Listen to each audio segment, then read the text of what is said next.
This is the kind of knowledge most people overlook until it's too late. If you're serious about self-reliance, then you already understand that real survival isn't about gadgets, it's about systems that keep working when everything else fails. History proves this over and over again. There was a time when breakdowns weren't inconveniences, they were life-altering events. In the 1930s and throughout World War II, supply chains collapsed. Without warning, fuel was rationed, imports slowed to a crawl, and entire communities had to function with what they already had. No backups, no replacements, no second chances. So here's the question that matters. What tools did people trust when failure wasn't an option?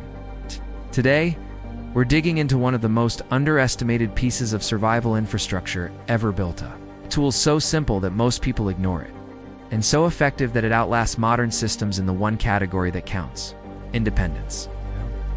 The overlooked machine that quietly powered survival at home. Long before electric appliances took over, households relied on a device that didn't need fuel, power, or complex maintenance: the hand-cranked grain mill. It wasn't flashy, it wasn't fast, but it was dependable in a way most modern tools simply aren't. By the time global conflict escalated in the early 1940s, these mills had already been refined through decades of hard use. They were built with cast iron bodies designed to absorb stress, and steel burrs engineered to grind efficiently without overheating or wearing down quickly. Nothing about their construction was accidental. Manufacturers at the time weren't designing for convenience, they were designing for endurance, and that distinction matters. These machines were expected to function daily, often under rough conditions, with minimal maintenance. They weren't just tools, they were part of a household's survival backbone. Why whole grain mattered more than flour during wartime. One of the most important survival strategies wasn't just storing food, it was storing it correctly. Flour, while useful, spoiled faster and attracted pests. Whole grains, on the other hand, were far more stable. Properly stored, they could last for years without significant loss of quality. But there was a catch. Whole grain is useless unless you can process it. That's where the hand mill became essential. Families didn't grind weeks' worth of flour in advance. They processed only what they needed, when they needed it. This preserved freshness and reduced waste. More importantly, it gave people flexibility. Depending on how the burrs were adjusted, the same mill could produce coarse meal for porridge, cracked grain for livestock, or fine flour for baking bread. During periods of extreme rationing, people stretched their supplies by grinding whatever they had: beans, dried peas, even acorns, and roasted roots. This wasn't theory, it was daily practice across both rural America and war-affected regions in Europe. What made these mills nearly indestructible? The strength of these machines lies in their simplicity. There are no motors to fail, no electronics to short out, and no delicate components that require specialized tools. Every part serves a clear purpose, and every function can be understood through direct interaction. That level of transparency is rare today. Modern equipment often hides complexity behind sealed systems and proprietary parts. When something breaks, you replace it. But with a hand-cranked mill, repair is part of ownership. Even under less than ideal conditions, dust, cold, slight misalignment, these mills continue to operate. That's not an accident. During wartime production, failure rates had to be low because resources were limited. Manufacturers built with tighter tolerances and stronger materials because they couldn't afford to do otherwise.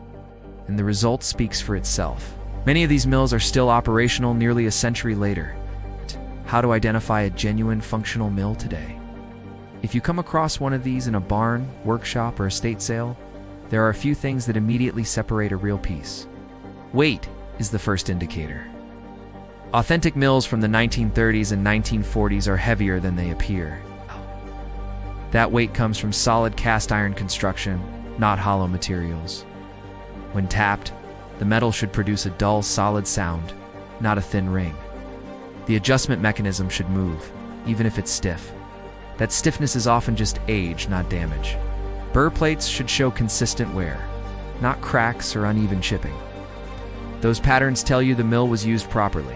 Lightweight aluminum versions might look similar, but they were never intended for sustained use.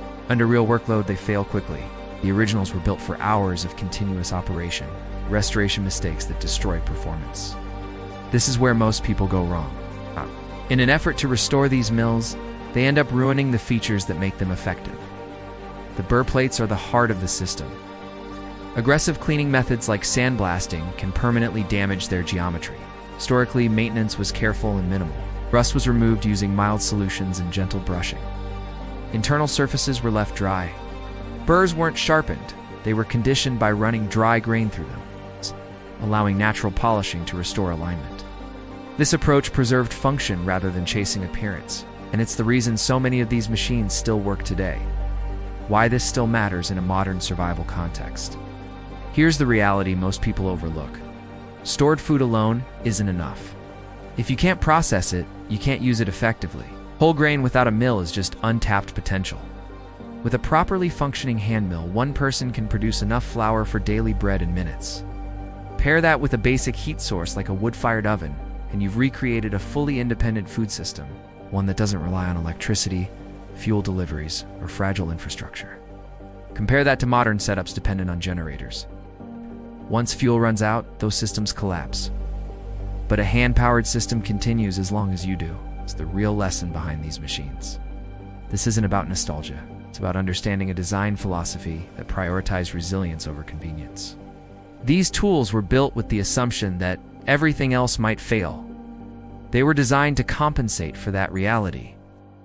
If you come across one of these mills today, you're not looking at outdated equipment. You're looking at a proven solution. If this practical, history-backed survival knowledge matters to you, make sure you subscribe to the Intelligent Survival and share this with someone who thinks preparedness ends with modern tech. The past solved problems we're only beginning to understand again.